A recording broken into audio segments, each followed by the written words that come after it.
يا مساء الورد والفل وكمان الياسمين على عيونكم جميعا.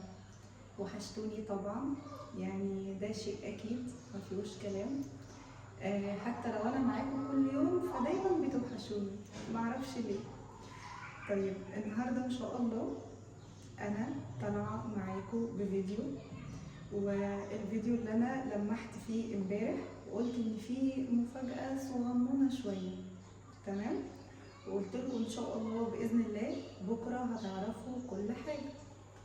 طيب بصوا يا جماعه، انا يعني علشان اكون صريحه معاكم، انا نفسي اتكلم معاكم ونفسي اقول لكم على كل اللي جوايا بجد والله العظيم.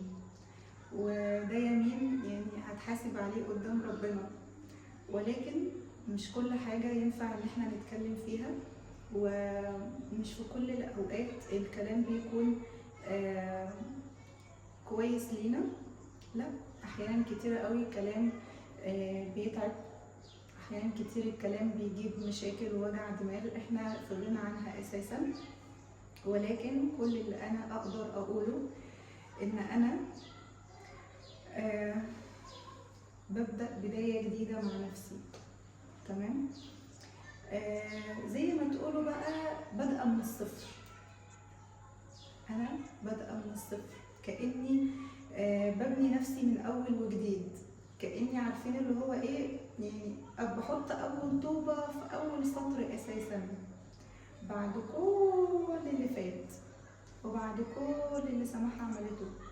ولكن إن شاء الله إن شاء الله ربنا هيعوضني وهيجبرني وهيفرحني، واكيد يعني ده شيء انا متاكده منه انه شايل لي حاجه خير وحاجه فيها عوض وسعاده وفرحه كبيره قوي قوي قوي، حتى لو اتاخرت عادي انا راضيه.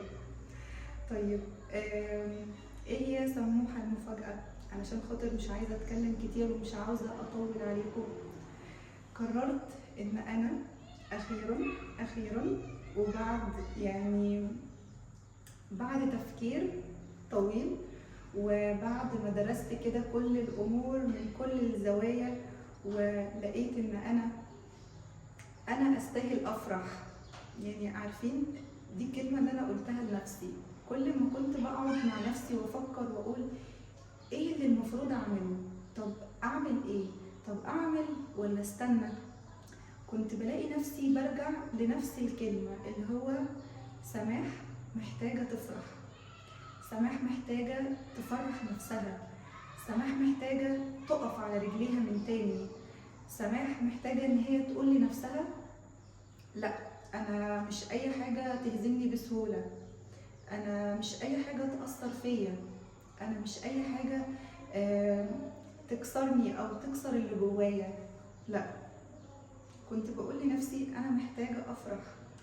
علشان كده اخدت القرار اللي انا طالعه اقول لكم عليه النهارده، تمام. طبعا انتوا عارفين انا هنا في الشقه دي من شهر 11، يعني بقالي 7 شهور هنا موجوده في الشقه.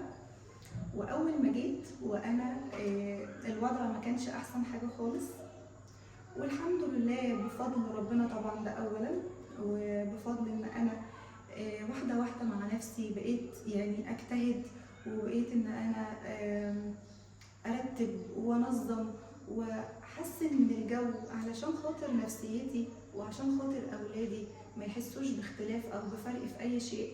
والحمد لله الوضع بقى احسن كتير الحمد لله. فقررت ان انا اخيرا بفكر اجيبها لكم ازاي اخيرا قررت ان انا هغير دهانات الشقة، خلاص اخيرا يعني هغير دهانات الشقة. ومش بس كده، لا، في حاجات تانية هعملها. طبعا انتوا عارفين ان انا بالنسبة للأوض فهي تمام، جبت لنفسي أوضة نوم جديدة من فترة، وجبت أوضة ملك وساجد من شقة المصيف، وعندي أوضة تقريبا فاضية ومحتاجة بقى ريسبشن، محتاجة مكان نقعد عليه. يعني انا بقول لكم ان انا هنا من شهر 11، يعني اخدت فصول الشتاء كلها على البلاط.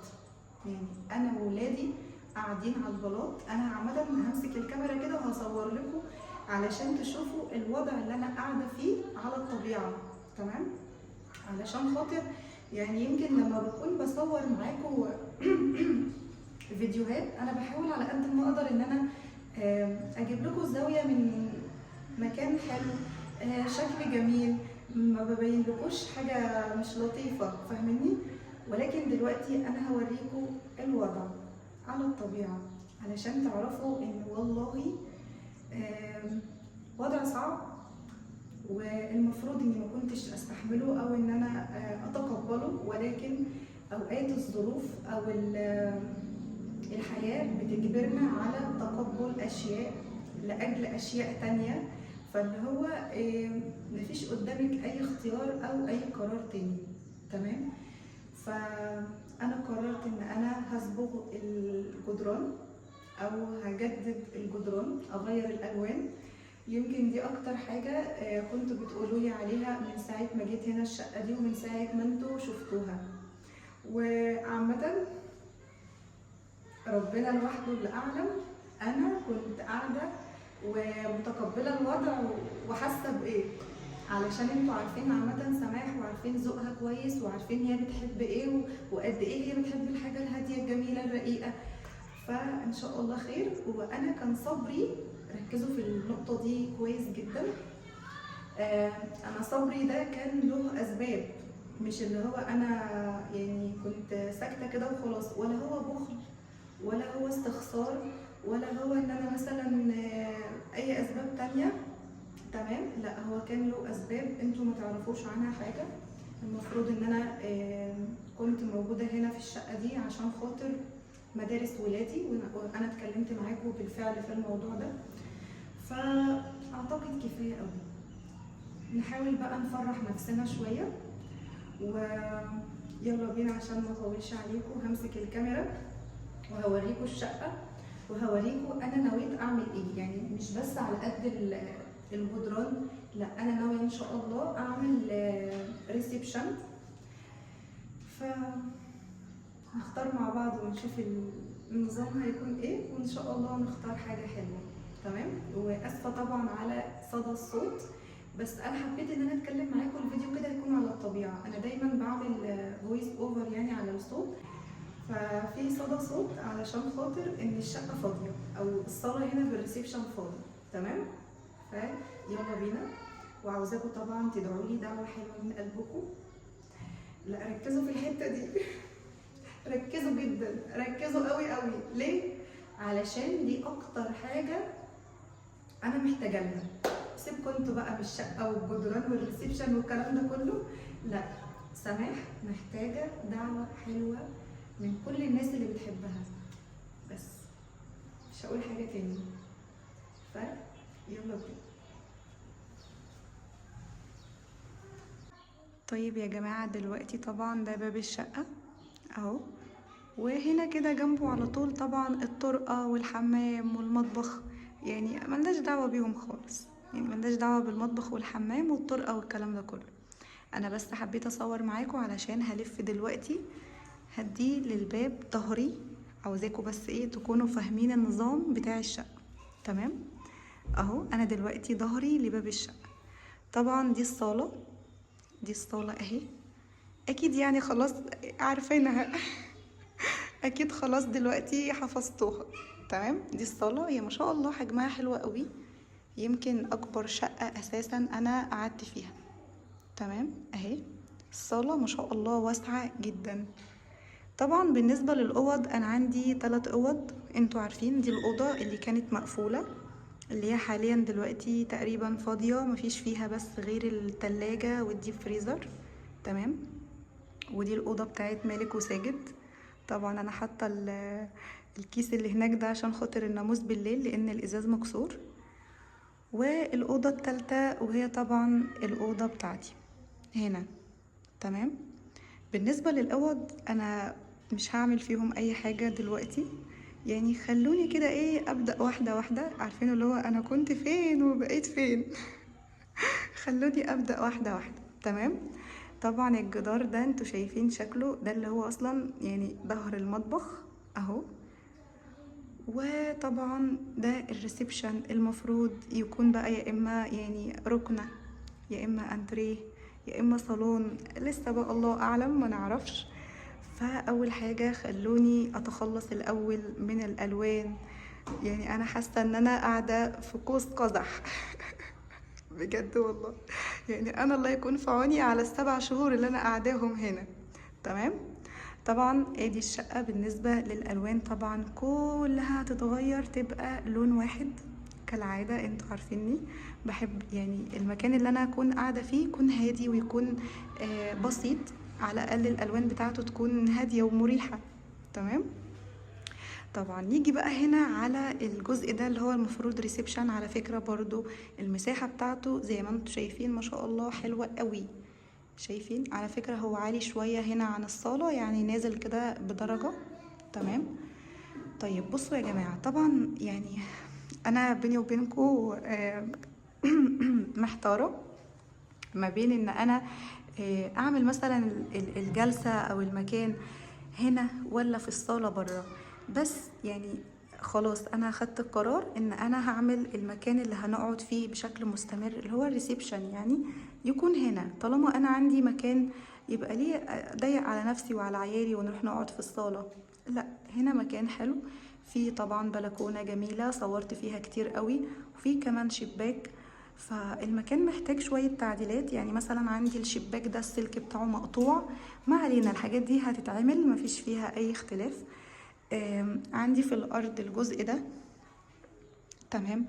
المفروض ان هو وصل له كهرباء، والله ابني اتعور منه الازاز ده، كان فيه جزء تاني كده، فانا بفكر ان انا الغيه. بس يعني انا قبل ما بعمل اي حاجة لازم اخد رأي اصحاب الشقة. تمام. فهم ان شاء الله مش هيقولوا لا ان شاء الله يعني.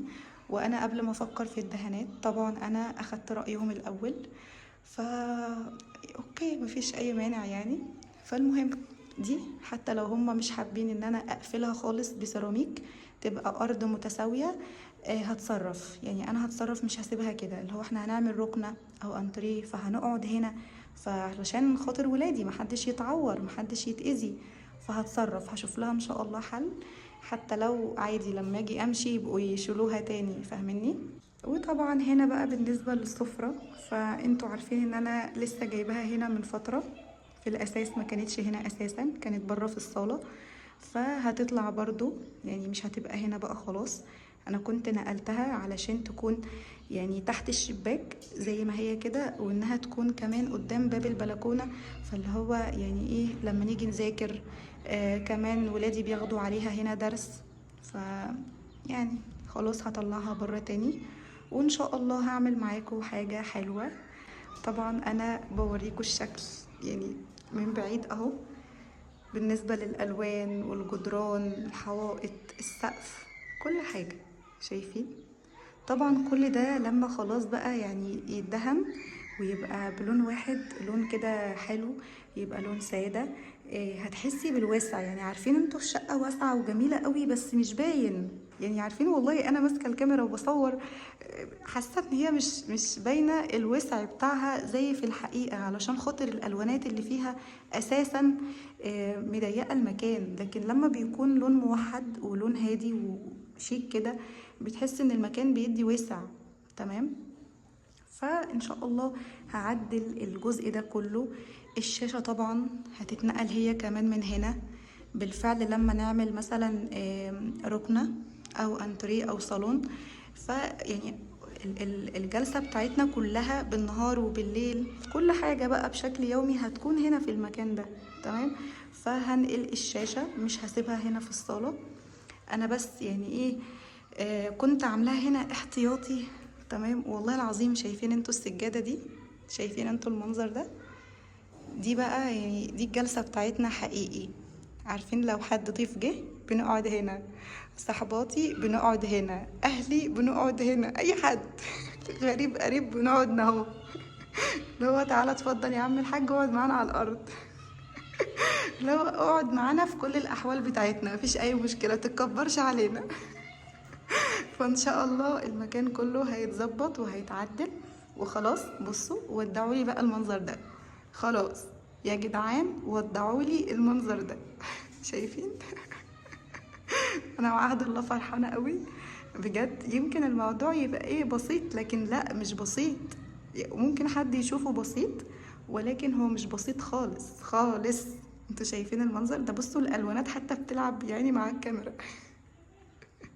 عارفين كان نفسي يعني بالنسبة للحوائط والجدران فتمام ليها حل، هنغيرها هندهنها هنصبغها زي ما تقولوا. انما بالنسبة للارض فهي يعني ملهاش اي حل غير بقى ان شاء الله لما اخلص وافرشها بقى ايه سجاد. فادي الله وادي حكمته. تمام. بس انا كده عرفتكم ان شاء الله انا ناوية اعمل ايه، فقولوا لي بقى يعني انا كده ايه النظام. هتقولوا لي يا سماح يعني انتي المفروض كنتي عملتي الكلام ده كله من اول ما جيتي الشقة، حرام كده ضيعتي 7 شهور وانتي قاعدة في نفس الوضع. هقول لكم حصل ومعاكم حق، مش هقول لكم حاجة، بالعكس صح انتوا معاكم حق. ولكن ربنا سبحانه وتعالى اكيد جاعل كل شيء في اوانه، واكيد له حكمة في ده. تمام، حتى لو الشيء بيتأخر فأكيد برضو له حكمة.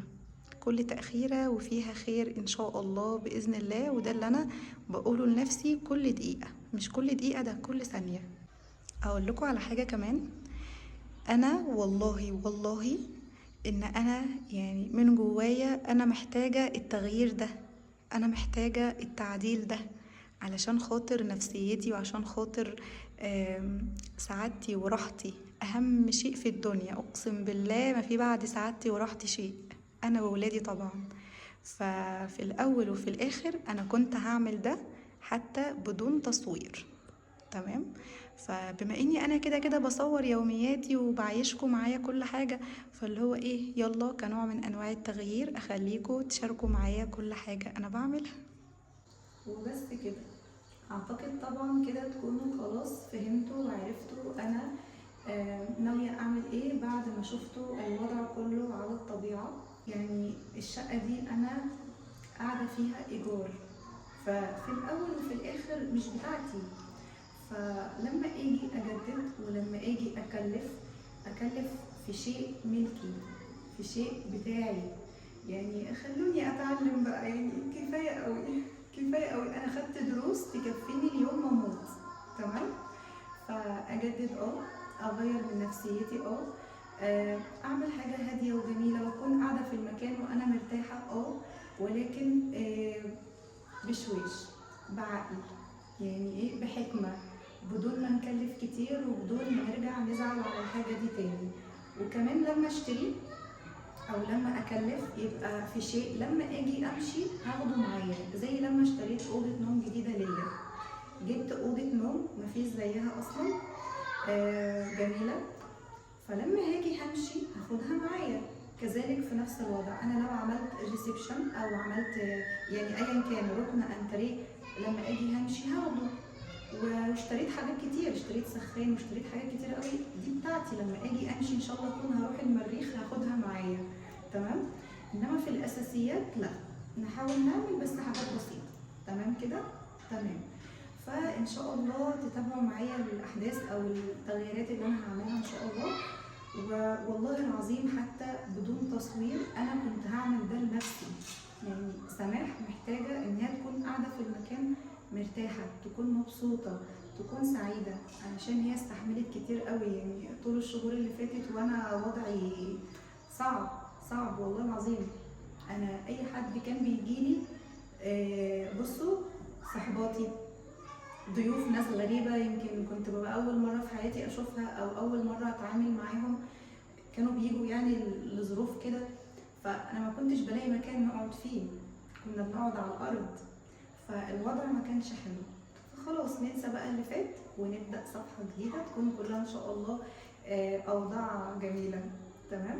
بس كده مش هطول عليكم، انتوا خلاص فهمتوا أنا ناوية أعمل إيه، وادعوا لي دعوة حلوة بجد من قلبكم، ويا رب الله المستعان ان شاء الله خير. اشوفكم ان شاء الله على خير في فيديو جديد بكره. تصبحوا على خير.